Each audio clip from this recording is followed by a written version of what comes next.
تیسری چیز اور چوتھی چیز، یہ دونوں چیزیں تمہارے لیے، آج کے موجودہ نوجوانوں کے لیے، اور اس میں آپ کو اچھی باتیں ملیں گی۔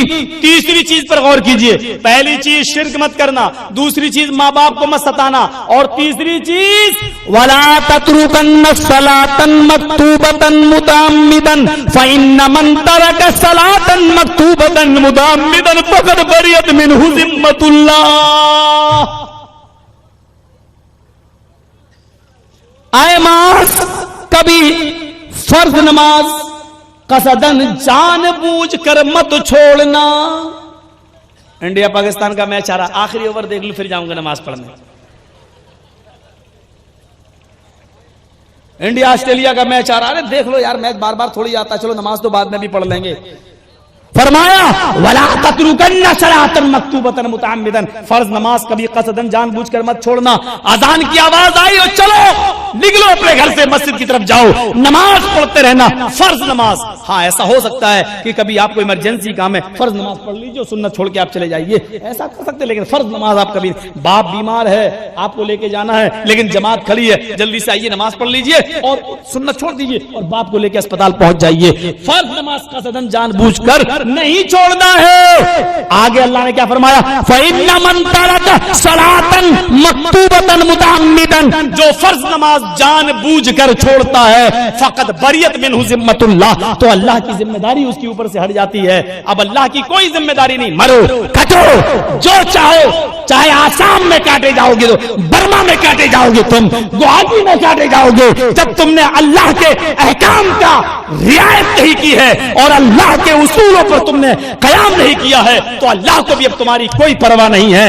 کٹو، دنیا میں کوئی ملک ایسا نہیں ہے جہاں ہم مارے نہیں جا رہے ہوں، جہاں ہم کاٹے نہیں جا رہے ہوں۔ خود مسلمانوں کے ملک کے حال دیکھ لیجئے، پاکستان کا حال یہ ہے کہ وہاں شیعہ اور سنی آپس میں مرے جا رہے ہیں، مسجدوں میں بمباریاں ہو رہی ہیں، آپس میں مسلمان کا قتل کر رہا ہے۔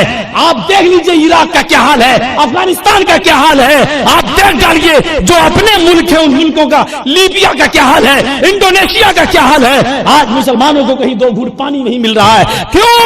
یہ اللہ کے رسول نے فرمایا تھا جب تم اللہ کی پرواہ نہیں کرو گے تو اللہ کو کی اوپر کوئی ذمہ داری نہیں رہتی ہے، اللہ کی کوئی ذمہ داری نہیں ہے۔ مرو کٹو، گاجر اور مولی تو پھر بھی چھیل کے کاٹی جاتی ہے، تم گاجر اور مولی سے بھی زیادہ بدتر طریقے سے کاٹے جاؤ گے، تمہیں پوچھا بھی نہیں جائے گا۔ جو مجرم ہوتا ہے اس سے آخری خواہش پھر بھی پوچھی جاتی ہے، لیکن تم کو اس طریقے سے مارا جائے گا کہ تم سے آخری تمنا بھی نہیں پوچھی جائے گی۔ فَإِنَّ مَن تَرَكَ صَلَاةً مَكْتُوبَةً مُتَعَمِّدًا فَقَدْ بَرِئَتْ مِنْهُ ذِمَّةُ اللَّهِ۔ کٹو مرو۔ نماز کا حال یہ تھا، ایک بار عمر ابن عبدالعزیز کا بیٹا، عمر ابن عبدالعزیز جانتے ہیں؟ عمر ابن عبدالعزیز ایک خلیفہ، ایک منسٹر گزرے، منسٹر، اسلامی منسٹر، اور مالک ابن دینار کہتے تھے کہ لوگ مجھے کہتے ہیں کہ بڑا نمازی ہے، بڑا پرہیزگار ہے، بڑا متقی ہے، بڑا ڈرنے والا ہے اللہ سے بڑا ڈرنے والا ہے۔ لوگوں میں اللہ سے کہاں ڈرتا ہوں۔ مالک ابن دینار بہت نمازیں پڑھتے تھے، دن میں روزہ رکھتے تھے، رات میں اٹھتے تھے اور اللہ کی عبادت کرتے تھے، تو لوگوں نے ان کو اس حال میں دیکھا تو کہا مالک ابن دینار تو بہت زیادہ عبادت کر، بہت زیادہ اللہ سے ڈرتا ہے۔ تو مالک ابن دینار نے جب سنا کہ اللہ سے بہت زیادہ ڈرتا تو کہنے لگے لوگوں اللہ سے میں کہاں ڈرتا ہوں، نماز پڑھ لینا اللہ سے ڈرنا نہیں ہوا، روزہ رکھ لینا اللہ سے ڈرنا نہیں ہوا، رات میں اٹھ جانا اور نماز پڑھنا یہ اللہ سے ڈرنا نہیں ہوا۔ اللہ سے ڈرنا دیکھنا ہے تو عمر ابن عبدالعزیز کو دیکھو، متقی و پرہیزگار دیکھنا ہے تو عمر ابن عبدالعزیز کو دیکھو۔ منسٹر ہے، سونا اور چاندی کا ڈھیر ان کے پاس آیا لیکن انہوں نے جوتے کی نوک پر ٹھکرا دیا، دنیا ان کے سامنے منہ کھول کے آئی لیکن انہوں نے دولت کو اپنے ہاتھ نہیں لگایا۔ ایک قمیض تھی ان کے پاس، ہمارے پاس تو دو تین جوڑے ہوتے ہیں، 10 جوڑے، ان کے پاس ایک قمیض تھی، گندی ہو جاتی تھی تو اسی کو دھلتے تھے اور اسی کو پہن کر پھر بیٹھتے آفس میں بیٹھا کرتے تھے، اپنی ایک قمیض میں، ایک کپڑے میں اپنی پوری زندگی گزار لی۔ فرمایا متقی اس کو کہتے ہیں کہ جس کے پاس دنیا آئی، سونا اور چاندی آیا اور اس نے اس کو ہاتھ نہیں لگایا اور دھتکار دیا جوتے کی نوک پر۔ یہاں تو سارا جھگڑا دولت کا ہے۔ اگر باپ بیٹے سے ناراض ہے تو دولت کی وجہ سے، بیٹا اپنے باپ سے ناراض ہے تو زمین و جائیداد کی وجہ سے، شوہر اگر اپنی بیوی سے ناراض ہے تو دولت و جائیداد کی وجہ سے، تیرے باپ نے ہمیں جہیز نہیں دیا، موٹر سائیکل نہیں دی ہے، اور بیوی اپنے پتی سے اگر جلتی ہے تو اسی لیے کہ تم نے یہ گھر میرے نام نہیں کیا، اپنے بھائیوں کو دے رہے ہو، بہنوں کو دے رہے ہو، میرا بھی تو حق ہے، مجھے کیوں نہیں دے رہے ہو؟ اور آج ایک دوسرے کا جو مرڈر اور جو قتل ہو رہا ہے، یہ ساری کی ساری چیزیں اسی دولت کے راز میں مضمر ہیں۔ میرے بھائیوں، یہ دولت ایسی چیز ہے جس کے بارے میں قرآن نے پہلے ہی کہہ دیا تھا، یا ایھا الذین آمنوا لا تلھکم اموالکم ولا اولادکم عن ذکر اللہ۔ اے مسلمانوں، کہیں تمہیں تمہارا مال اور تمہیں تمہاری اولاد اللہ کی عبادت سے، اللہ کے ذکر سے، اللہ کی بھکتی سے کہیں غافل نہ کر دیں، کہیں نماز اور روزے سے تمہیں غافل نہ کر دیں، یعنی مال اور اولاد کی محبت کہیں تمہیں نماز اور روزہ چھوڑنے پر مجبور نہ کر دے۔ یہ مال اور دولت کی وجہ سے ہی سب کچھ ہوتا ہے۔ بیٹا نوجوان، ارے بھائی اذان ہو رہی، تم جاؤ نماز پڑھنا۔ اب پیسہ ہے، دولت ہے، اب جانا بھی چاہ رہا ہے نماز پڑھنے۔ ہاں ایک فون آ گیا، ہیلو بھائی میں نے 4 ٹرک مال بھیجا ہے، ایک ٹرک میں نمبر 2 کا مال ہے، پولیس پیچھا کر رہی ہے، جاؤ ذرا جلدی جاؤ۔ اب نماز پڑھنے جاؤں کہ ٹرک؟ رکھ دیا فون، چھوڑ دی نماز، بھاگ رہا ہے، اپنا مال چھڑانا چاہ رہا ہے، معاملات یہاں تک بڑھ جاتے ہیں۔ میرے بھائیوں، فرمایا جب غریبی میں تو نماز نہیں پڑھ سکا تو اب امیر بن جائے گا، جب تیرے پاس وقت ہی نہیں ہوگا اب تو عبادت کرے گا۔ عمر ابن عبدالعزیز کا بیٹا ایک بار نائی کی دکان پہ بیٹھ گیا اور بال کٹوانے لگا، باربر کی دکان پہ بیٹھ گیا اور بال کٹوانے لگا۔ اذان، عصر کی اذان ہو گئی، جماعت ہو گئی، نماز ہو گئی۔ جب وہ مدرسے پہنچا تو کیا دیکھتا ہے؟ نماز ہو گئی۔ تو بعد میں اس نے وضو بنا کے نماز پڑھ لی، لیکن اس کے ٹیچر نے، استاد نے عمر ابن عبدالعزیز منسٹر سے شکایت کر دی، تمہارے بیٹے نے آج عصر کی نماز چھوڑ دی، اور عصر کی نماز کے ٹائم پر اس نے بال بنوائے اپنے۔ عمر ابن عبدالعزیز نے کہا میرے گھر ہوتا تو میں اس کو مارتا، مدرسہ دور ہے۔ اپنے غلام سے، اپنے خادم سے ایک ڈنڈا دے کر بھیجا اپنے خادم کو، اتنا موٹا ڈنڈا دیا، جاؤ اور استاد کو دے دینا، ٹیچر کو دے دینا، اور کہنا اتنا مارو میرے لڑکے کو اس ڈنڈے سے کہ جب تک یہ ڈنڈا ٹوٹ کر 3 ٹکڑے نہ ہو جائے تب تک چھوڑنا نہیں۔ آپ مارو گے اپنے بیٹے کو نماز نہ پڑھے تو؟ بیٹا کہے گا چپ، مجھے کیوں مار رہا، تو خود نماز نہیں پڑھ۔ باپ خود نماز نہیں پڑھتا تو بیٹے کو کیا مارے گا؟ فرمایا اللہ کے نبی نے جب بیٹا 7 سال کا ہو تو نماز کا حکم دو، 10 سال کا ہو نماز نہ پڑھے تو مار مار کے مسجد میں لے جاؤ۔ بیٹا 10 سال کا نماز نہ پڑھے تو باپ مارے، باپ 40 سال کا نماز نہ پڑھے تو کون مارے؟ دادا، وہ تو مر گیا، قبر میں سو رہا ہے، اس کو کون مارے؟ میرے بھائیو ذرا تصور تو کرو، ہم کہاں ہیں؟ فقط بریت من ذمت اللہ، جب تم نے اللہ کی ذمہ داری نہیں نبھائی تو اللہ کو تمہاری کوئی ذمہ داری نہیں۔ ان اللہ لا یغیر ما بقوم حتی یغیروا ما بانفسہم، خدا نے آج تک اس قوم کی حالت نہیں بدلی، نہ ہو جس کو خود خیال آپ اپنی حالت کے بدلنے کا۔ جب تک تم خود نہیں بدلو گے تو اللہ بھی نہیں بدلے گا۔ ایک چور چوری کرتا، اللہ اس کو چوری کے لیے چھوڑ دیتا ہے۔ ایک آدمی بلاత్కాر کرتا، اللہ اس کو بلاత్కాری کے لیے آزاد کر دیتا ہے۔ جب قوم کے اندر سے آتما نکل جاتی ہے تو اللہ اس کو ایسے ہی چھوڑ دیتا ہے۔ جب وہ قوم بدلنا چاہتی ہے تو پھر اللہ بدلتا ہے۔ چور چوری چھوڑنے کا ارادہ کرتا ہے اور کوشش کرتا ہے چھوڑنے کی تو اللہ بھی اس کی مدد کرتا ہے۔ جب تک ہم چھوڑنے کا ارادہ نہیں کریں گے اور نماز پڑھنے کا ارادہ نہیں کریں گے تو اللہ ہم کو کیوں بدلنے لگا؟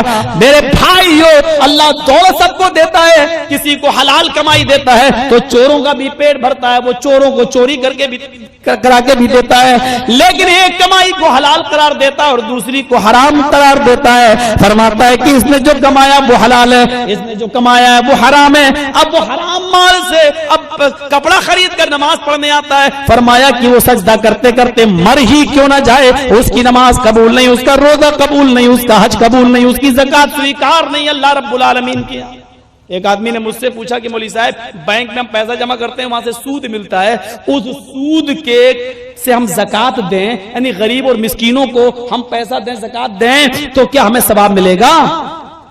میں نے اس سے پوچھا تیرا سوال تو ایسا ہے جیسے یہ کہو کہ مولوی صاحب میں اپنے کپڑے کو اپنے پیشاب سے دھوؤں تو پاک ہو جائے گا. اب یہ کوئی سوال ہے؟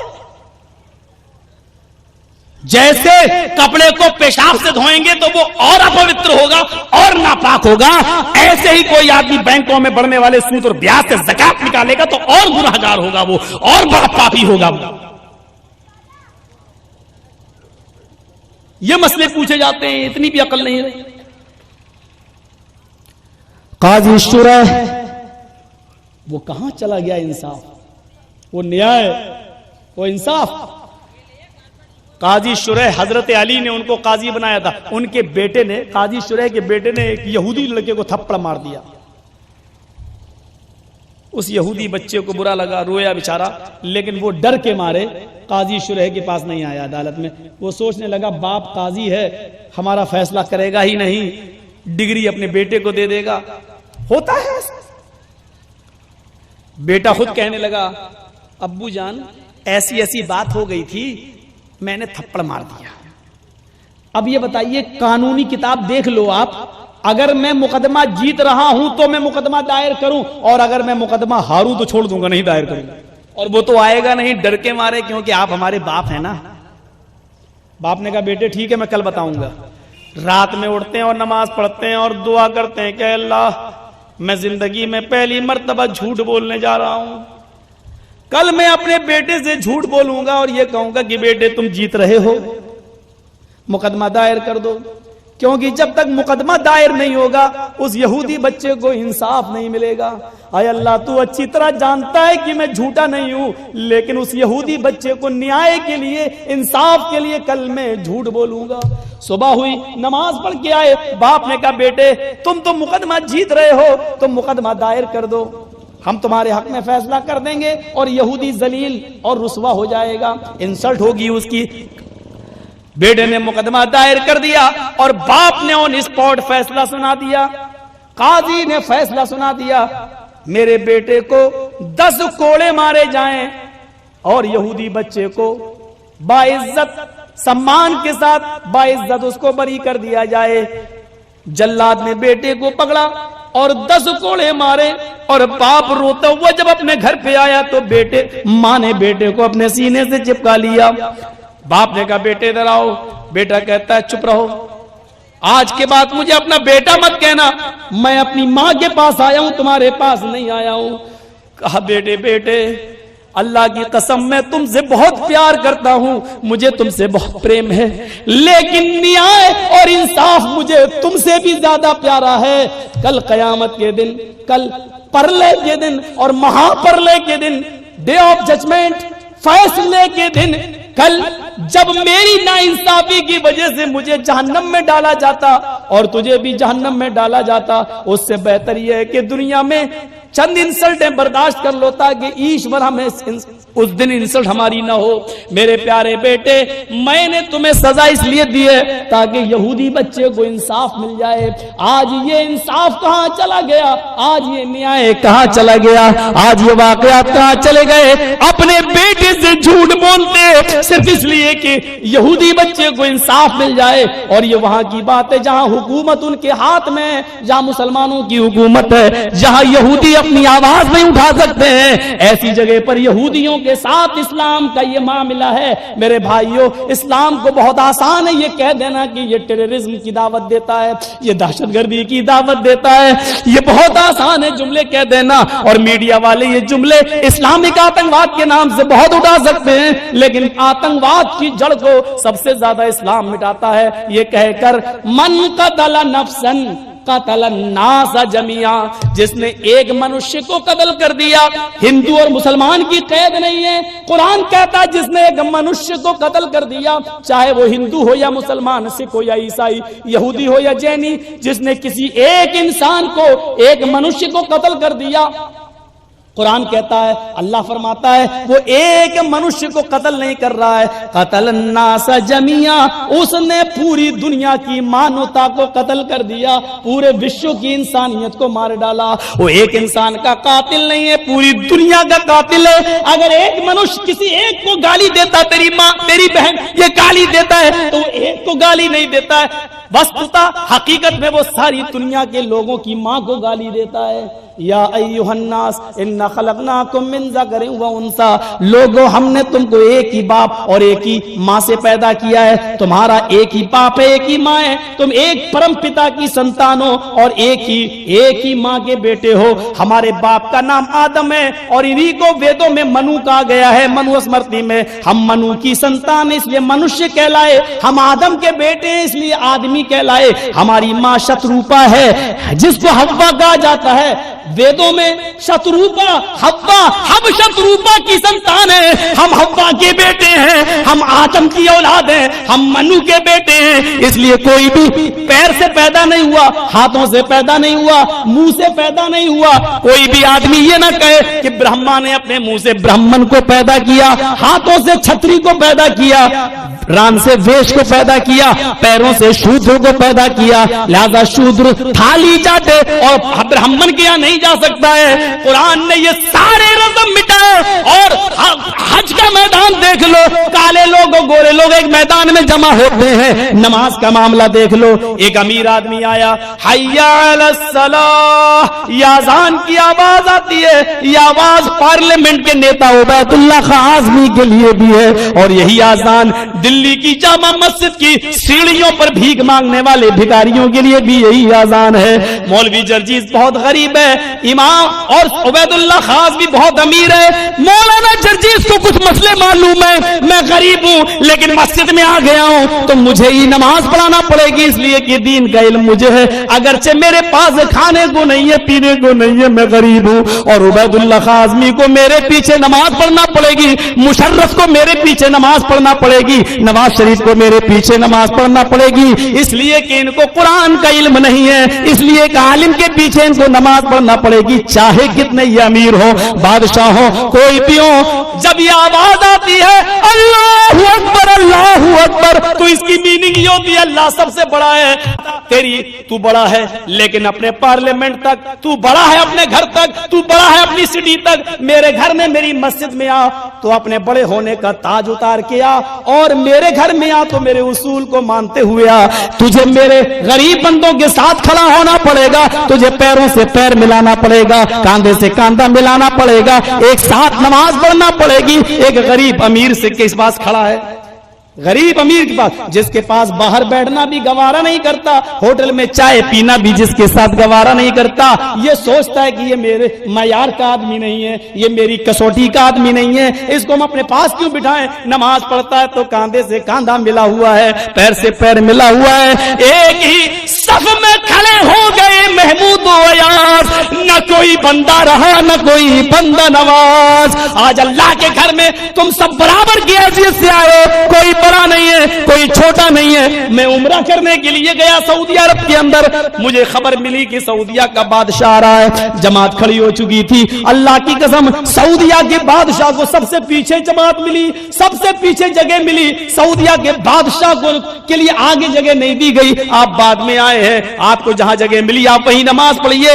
آپ کے لیے آگے کوئی جگہ نہیں ہے کہ ہم کسی کو ہٹا کر آپ کو جگہ دیں۔ میں نے یہ منظر اپنی آنکھوں سے دیکھا ہے، اور جب تک یہ سمانتا، یہ برابری نہیں دی جائے گی میرے بھائیوں، کسی انسان کو مکمل آزادی نہیں مل سکتی ہے۔ جو آزادی ایک مسلمان کو اور ایک عام انسان کو، سمپور دنیا کے منشیہ کو جو اسلام دیتا ہے، کہاں نظر آتی ہے؟ افریقہ میں کالے اور گورے کا جھگڑا ہے، کہیں میرے بھائیوں کالوں کو پیٹا جاتا ہے، کہیں گوروں کو پیٹا جاتا ہے۔ ہمارا ملک ہندوستان بھی ایک بہت دنوں تک اس معاملے میں الجھا رہا، لیکن اب اللہ کا شکر ہے کہ جمہوریت نے اور سیکولرزم نے ان تمام چیزوں کو چھوڑ دیا ہے۔ ایک دلت کو بھی چیف منسٹر بننے کا پورا ادھیکار ہے، ایک دلت کو بھی پورا